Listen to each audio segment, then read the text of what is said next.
It's usually the favorite of the whole tasting, and a lot of people ask us if they can buy this one solely by itself. It's 100% Cabernet. It's a barrel sample, so it's at least a year and a half out of being ready to be sold, but it's always the hit of the party, it seems like. So, yeah. Chef Daniel Winans Grill on the Alley, you've got some delicious appetizers here for the folks. What'd you put together for this Quintessa tasting, Chef? This evening I put together an Australian lamb chop, a little individual beef Wellington. I did a caramelized onion and feta cheese tart. I've got some wild mushroom tarts. And then we also have a duck and pork pate with pistachios and cognac. My goodness. And finish it off with a little light dessert at the end there. Sounds like a match made in heaven. I think it goes well with these wines. Yeah, that's great. Thank you, Chef. Oh, thank you. These are 2008 barrel samples. So these are just a little over a year old as far as harvesting.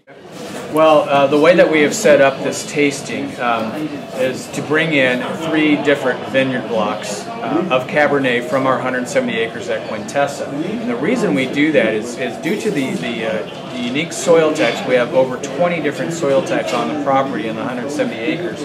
And we have more than 25 vineyard blocks, many of them Cabernet. So this tasting allows us to be able to taste what the microclimate does, the sun exposure, and we think more importantly what the different soils where the vines are planted, how they impart different characteristics on the wine. So Quintessa being a finished blend of Cabernet with some additional Bordeaux varietals, it allows us to build a very full, complex, strong wine throughout the system. So our first wine here is bench wine, which is along the Napa River. It has some nice alluvial soils here, and it's the coolest part of the vineyard. So it adds a lot of what we say mid-palate to the wine, and it's not a fully developed wine, but it definitely helps out and adds mid-palate and some nice tannins to the final blend.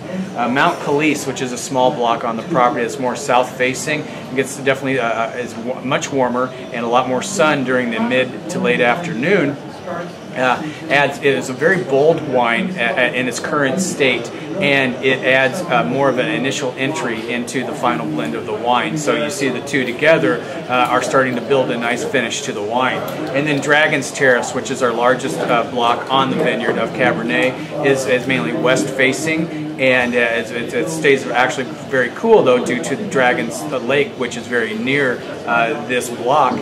And it has been used every year in the final blend of Quintessa. And due to the red volcanic ash, it imparts just some beautiful aromatics to the wine and a nice balance and acidity throughout the whole experience. So yeah, some people have actually enjoyed this wine in and of itself as 100% Cabernet, but when it added to the final blend of Quintessa, it really brings the backbone and the structure to the vintage wine as we put it out into the market.